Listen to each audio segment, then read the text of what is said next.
बोलत चला. बोला बोला. या भूमीला संतांचीच भूमी का म्हणतात महाराज? इथून तर गडबडे तेच माहित नाही.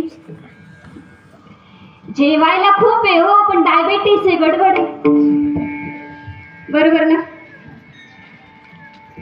ज्या साधू संतांच्या भूमीमध्ये आम्ही आहे, ज्या संतांचे अभंग आम्ही घेतो, ते संत ह्या भूमीत का जन्माला आले हेच माहित नाही. इथून तर गडबड आहे. बरोबर ना? जाणून घ्यायचं का? बरोबर.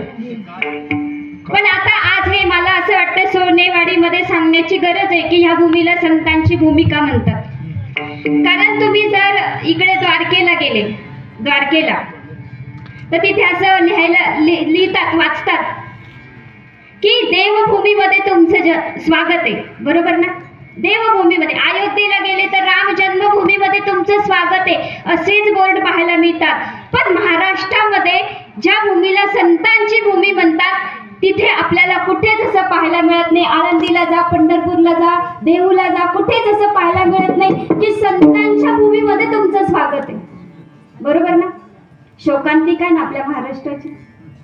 मग याच्यासाठी आपण काहीतरी प्रयत्न केला पाहिजे का नाही? नुसतं सप्ताह करून चालत नाही. त्याच्यासाठी प्रयास पण महत्वाचे असतात. मग या साधू संतांच्या भूमीला जर का आम्ही संतांच्या भूमीच्या नावाने ओळखतोय तर त्यांचे पाऊल, त्यांच्या पाट्या आपल्या महाराष्ट्रात लागल्या पाहिजे की नाही? आणि त्याच्यासाठी आम्ही प्रयत्न करत आहोत. आणि एक दिवस हा विश्वास आहे की ह्या महाराष्ट्राच्या भूमीमध्ये सुद्धा संतांच्या भूमीच्या नावाने हा महाराष्ट्र ओळखला जाईल, हा माझा विश्वास. आणि आत्ताच आमची गेल्या महिन्यामध्ये विश्व हिंदू रक्षा संघटन सदस्य म्हणून आमची निवड झालेली आणि आम्ही हा प्रयत्न करणार आणि तो पूर्ण बनवणार, हा विश्वास. पण ह्या भूमीला संतांची भूमिका म्हणतात हे जाणून घेण्यासाठी 10 मिनिटं आपण भागवतामध्ये जाऊ. चालेल ना? भागवताचार्य म्हटल्यावर थोडं नाही, नसामध्ये गोविंद आहे, आनंद आहे, परमानंद आहे, लक्षात घ्या. आणि द्वारकेला चाललोय बरं का आपण, बिना तिकीट, फ्री मध्ये बरं का महिला मंडळ. टेन्शन घेऊ नका. सोनेवाडीमध्ये आणून पोहोचवण्याची जबाबदारी माझी. द्वारकेला जाऊन येऊ, काही हरकत नाही. गोविंदाचं दर्शन केल्याशिवाय कीर्तन पूर्ण होत नाही. आणि भगवान श्रीकृष्ण माता रुक्मिणीला द्वारकेला घेऊन गेले. रुक्मिणी स्वयंवर आपल्या सगळ्यांना माहिती. कशा पद्धतीने झाला तुम्हाला माहिती, सांगण्याची आवश्यकता नाही. पण भगवान श्रीकृष्ण माता रुक्मिणीला घेऊन गेले द्वारकेला. लग्नाचा पहिला दिवस आहे, विवाहाचा पहिला दिवस आहे. पतिदेव खुश आहे आपल्या पत्नीवरती आणि सांगत आहे रुक्मिणी काहीतरी माग. काय सांगितलं? रुक्मिणी काहीतरी माग. जर आत्ताची पत्नी असती तर विवाहाच्या पहिल्या दिवशी पतीने सांगितलं काहीतरी माग, आत्ताची पत्नी काय मागेल? जाऊ द्या, तो आपला विषय. पण ती देवाची पत्नी होती, ती असं काही मागणार नव्हती. सांगितलं देवा, अहो तुम्ही माझ्याशी बोलता आहात, तुम्ही माझ्या सोबत आहात, याच्यापेक्षा माझं दुसरं भाग्य काय? मला काही मागायचंच नाही. नाही अगं पण रुक्मिणी, मी आज तुझ्यावर खूप खुश आहे. आणि जेव्हा भगवंत खुश असताना ते फक्त देत राहत. नारदजी मुनी वैकुंठात गेले आणि माता लक्ष्मी वीणा वादन करत होत्या, वीणा. आणि नारदांनी सांगितलं देवा ती वीणा मला द्या. काय सांगितलं? मला द्या. आता स्त्री स्वभाव, वीणा द्यायला तयार नाही. म्हणे अगं दे ग, दे, नारदाला दे ती वीणा.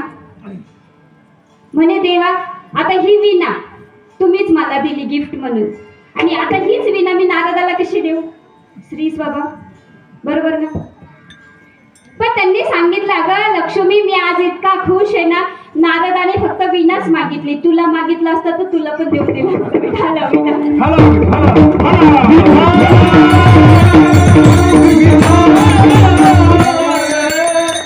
सांगायचं काय का देव प्रसन्न असले का फक्त देतच राहतो. सांगितलं आज मी तुला काहीतरी देणार आहे, काहीतरी माग. सांगितलं देवा द्यायचं तर एकच वरदान द्या. म्हणे मी कौंडिल्यपुरातली, कौंडिल्यपूर म्हणजे आताची अमरावती जी आपल्या महाराष्ट्रात आहे, आणि माता रुक्मिणी आपल्या महाराष्ट्राचे आपलं परमभाग्य आहे, लक्षात घ्या.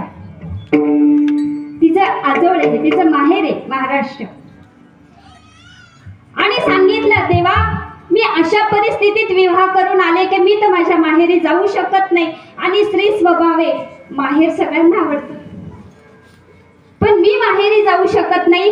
मी म्हटलं तुम्हाला माहेरी चला तर तुम्ही काही माझ्यासोबत येणार नाही, पण तुम्हाला वरच द्यायचं असेल तर असा एक वर द्या की माझ्या त्या मायभूमीमध्ये, माझ्या त्या महाराष्ट्राच्या भूमीमध्ये असे तुमचे भक्त जन्माला घाला, असे संत जन्माला घाला का मी म्हटलं म्हणून तुम्ही माझ्या माहेरी जाणार नाही, पण तुम्ही तुमच्या भक्तांसाठी धावत माझ्या माहेरी जा.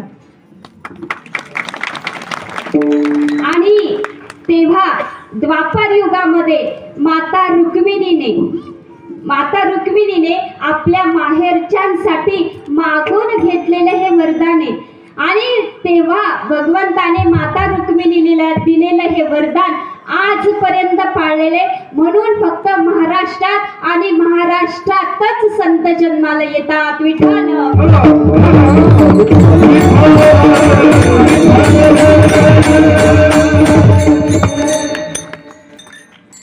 नाथ बाबा सांगतात साधू संतांच्या भूमीत जन्माला येणं परम भाग्य, पण तुकोबरा याला भाग्य म्हणत नाही. भाग्य तरी नो हे धन पुत्र